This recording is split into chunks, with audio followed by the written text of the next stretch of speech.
Salut les amis et bienvenue chez Benji McFly. On va faire le comparatif du jeu Super Dragon Ball Heroes World Mission sur Switch. Donc j'ai la version française, j'ai la version japonaise qui est encore dans sa petite enveloppe qui arrive tout juste du Japon. Donc on va faire le comparatif non pas du jeu vidéo mais du boîtier lui-même avec les cartes qui sont offertes à l'intérieur. Avant de se placer sous la caméra et de faire le comparatif des deux jeux vidéo, je vais vous lire un petit communiqué qui a été publié sur le Facebook officiel du distributeur. Alors, pour des raisons techniques indépendantes de notre volonté, les cartes promotionnelles du JCC Dragon Ball Super Card Game offertes avec l'achat du jeu vidéo Dragon Ball Super Heroes ont été fabriquées au Japon et non en Europe. Donc comme ça, j'ai envie de dire, tant mieux. Des cartes made in Japan plutôt que fabriquées en Belgique, on va voir ce que ça donne. Normalement, le niveau est supérieur. Et justement, ils nous disent de ce fait, elles présentent une rigidité légèrement supérieure aux cartes françaises classiques, rigidité toutefois inférieure aux cartes anglaises. Donc là, ils nous font un petit aveu, ils nous disent que les cartes françaises sont en dessous des cartes anglaises. De ce qui est dit dans ce communiqué, on a les cartes françaises. Ensuite, il y a les cartes françaises là qui ont été fabriquées aux jeux vidéo qui sont au-dessus, mais on a encore les cartes anglaises qui sont au-dessus. Donc clairement, les cartes françaises qu'on achète habituellement, c'est les moins bonnes qualités. Donc ça, je languis de voir justement la qualité, voir si vraiment c'est surprenant au toucher, si on voit qu'il y a une différence. Je vous le dirai pendant la vidéo. Le communiqué n'est pas terminé, je vous lis la suite et là je m'adresse directement aux joueurs. En tournoi local et sous réserve de l'accord des arbitres en tournoi officiel, il pourra vous être demandé de les remplacer par des proxys neutres. Vous devez tout de même posséder ces cartes durant vos parties et les identifier sur votre decklist. Il est possible qu'à l'avenir, d'autres cartes promotionnelles en version française nous viennent du Japon sur le même principe. Donc voilà, pour les règles qui viennent d'être annoncées pour les tournois, je pense que les joueurs auront compris. Moi, c'est du charabia. Allez, c'est parti, on se place sous la caméra et on fait le comparatif.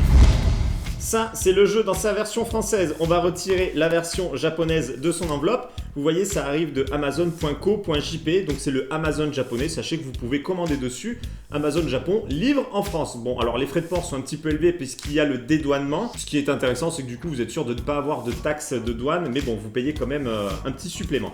Alors à l'intérieur, il n'y avait pas que ça. Donc au passage, je vous montre ma petite commande qui est arrivée avec le jeu vidéo. Donc le jeu Super Dragon Ball Heroes, comme vous voyez, la jaquette est déjà assez identique. Et au passage, j'avais commandé le tome 9 de Dragon Ball Super. Comme ça, je continue ma collection du manga en version japonaise. Et aussi, j'avais un petit retard dessus. Le guide 2019, parce qu'il y avait deux cartes Super Dragon Ball Heroes qui sont fournies à l'intérieur. C'est les UVPJ 27 et UVPJ 26. Les deux versions du jeu vidéo sur Nintendo Switch. Donc pas grand chose de différent, c'est vraiment très léger. Le logo Super Dragon Ball Heroes qui est légèrement différent, vous voyez, avec l'écriture en japonais entre le Super Dragon Ball et le Heroes. Évidemment, nous avons l'étiquette qui indique qu'il y a des cartes fournies à l'intérieur. Après, forcément, la classification de l'âge qui est différente, suivant les régions. Donc nous, c'est déconseillé au moins de 12 ans. Et là, je sais pas, ils mettent 0A. Donc je sais même pas si c'est une classification d'âge au final, ce petit logo. Donc voilà, très peu de différence. Bandai Namco, évidemment, qui est le même éditeur. Sur la tranche, forcément, on retrouve l'alphabet et la version japonaise. Donc là-dessus, rien d'étonnant. On retrouve une fois de plus le petit logo 0A. Et à l'arrière, qu'est-ce que nous avons là? C'est déjà un petit peu plus différent. Le visuel du dessus qui est quand même assez identique.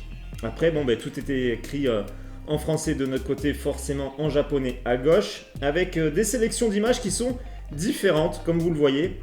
Et après, des indications sur la console. Profitez des vibrations HD avec les Joy-Con. Ensuite, mode utilisation sur TV, un joueur. Joy-Con, apparemment, un joueur aussi. Bref, à chaque fois ils mettent 1-1-1, donc pareil forcément sur la version japonaise puisque c'est le même jeu. Donc voilà pour la jaquette arrière. Allez, on va ouvrir les deux boîtes. On va commencer par ouvrir la version japonaise qui contient les cartes offertes à l'intérieur. Donc on retrouve le booster de cartes qui est ici. Donc les cartes, on va les ouvrir juste après avoir regardé l'intérieur de ce boîtier. Donc on retrouve un petit fascicule avec un code qui est ici pour la version japonaise. Ce code ne fonctionnera pas sur la version européenne, je vous le dis tout de suite. Et ensuite, voilà, ça c'est plutôt bien. En fond, on retrouve des indications, les touches, à quoi elles servent. Donc là, c'est vraiment pas mal. La jaquette est bien utilisée et on retrouve forcément la cartouche du jeu Super Dragon Ball Heroes. Pour la version française, alors attention, j'ai entendu du mal là-dessus et on va être vite fixé. Et bien voilà, c'est Light. Donc on a les cartes qui sont ici, pareil, on va les découvrir tout à l'heure. Ici, get, donc ayez 1000 points instantanément. Bon, ça on s'en fout, je verrai ce que j'en fais ou pas. Et donc du coup, si on enlève, bah franchement, c'est la loose. Je vois pas pourquoi la version japonaise aurait ce type de contenu et la version européenne aurait ceci. Donc là, honnêtement, c'est très décevant. Alors, qu'est-ce qui est écrit? Avis exigé conformément au décret 1996. Décret, non, franchement, c'est ennuyeux. En plus, c'est que des avertissements. Avertissements sur l'épilepsie, précautions à prendre dans tous les cas pour l'utilisation d'un jeu vidéo. Bon, bref, le truc hyper anxiogène. C'est vraiment pas fun, tout ça. La version japonaise est quand même beaucoup plus sympa là-dessus. Je pense que vous me rejoindrez. Bon, les petites cartouches, je sais pas si ça va bien ressortir tellement c'est petit, le focus a peut-être un peu de mal à se faire, mais très peu de différence, hein, voilà, à part le PEGI 12, voilà, c'est assez similaire.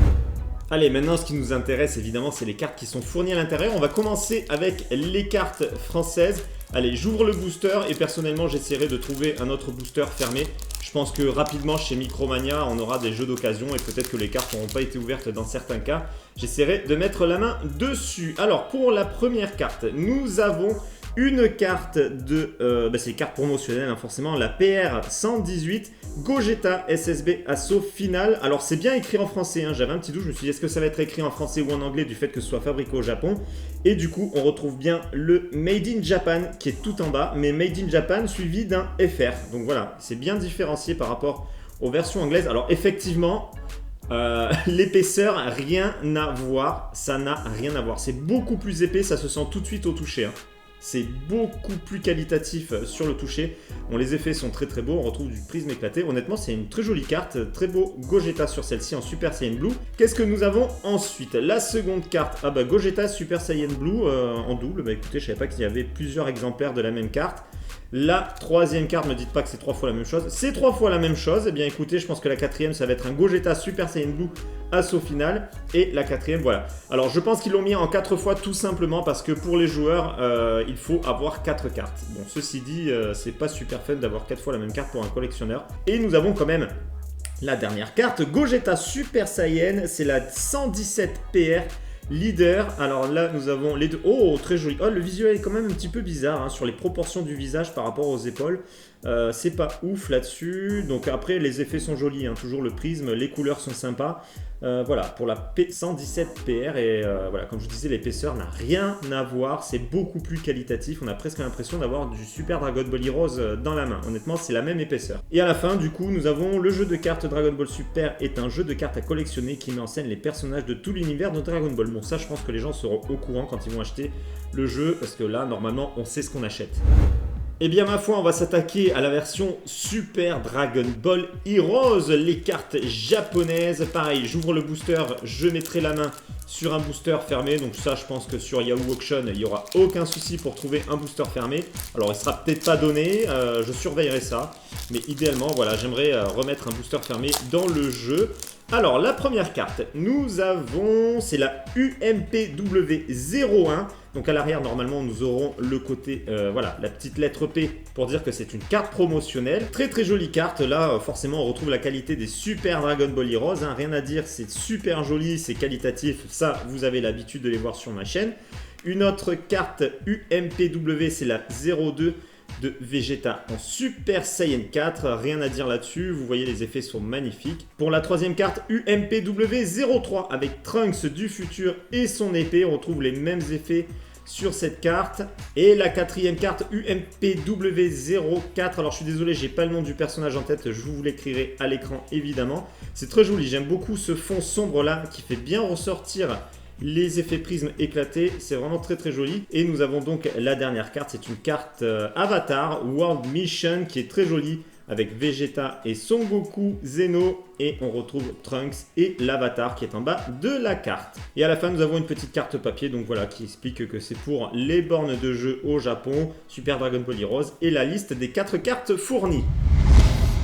Bon les amis, je pense que vous aurez le même avis que moi. Hein. Le boîtier en lui-même, forcément, la version japonaise est largement mieux puisque l'intérieur, nous avons des informations agréables sur comment jouer avec le jeu, à quoi correspondent les touches. La version française, c'est hyper anxiogène, c'est que de l'avertissement, c'est attention, le jeu vidéo, c'est dangereux. Moi, j'aime pas ce genre de boîtier, c'est vraiment pas fun. Voilà, la version japonaise, rien à dire. La version française, c'est blanc et des avertissements. Nul à chier. Pour ce qui est des cartes fournies à l'intérieur, alors oui, les cartes fournies dans la version française sont de meilleure qualité que les Dragon Ball Super Card Game que nous avons habituellement. Donc là, je dis bravo. Par contre, bon, 4 fois la même carte, ouais, ok. Je sais que c'est un jeu qu'il faut 4 fois la carte pour avoir un bon deck. Mais bon, c'est un petit peu nul d'avoir 4 fois la même carte. Bon, les joueurs seront contents, ceci dit. Je sais que Cardotaku a fait également un petit comparatif sur ces deux jeux, donc je vous invite à aller voir sa vidéo. Je vous mettrai le lien dans la description juste en dessous de la vidéo.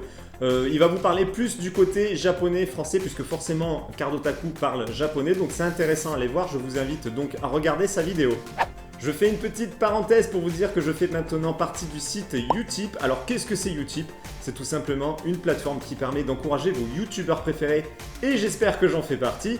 Donc vous allez sur cette plateforme, vous regardez des pubs et ça finance les chaînes YouTube que vous préférez. Donc je vous mettrai le lien dans la description de la vidéo et en commentaire. Donc je vous invite évidemment à regarder quelques pubs. Ça dure 20 secondes la pub, vous pouvez en regarder 3 maximum par jour. Donc au maximum, vous perdez 1 minute de votre journée. Si vous êtes beaucoup à le faire, ça va beaucoup m'aider et je vous en remercie par avance. Cette vidéo est à présent terminée, j'espère que ça vous a plu. N'hésitez pas à vous exprimer dans l'espace des commentaires. Dites-moi ce que vous avez pensé des deux versions du jeu vidéo. Donc comme d'habitude, on en discute ensemble. Pour ceux qui ne me suivent pas encore sur YouTube, c'est le moment de le faire. Vous pouvez également me rejoindre sur les réseaux sociaux, Facebook, Twitter, Instagram et Utip. Et je vous dis à très bientôt pour une prochaine vidéo. Ciao les amis!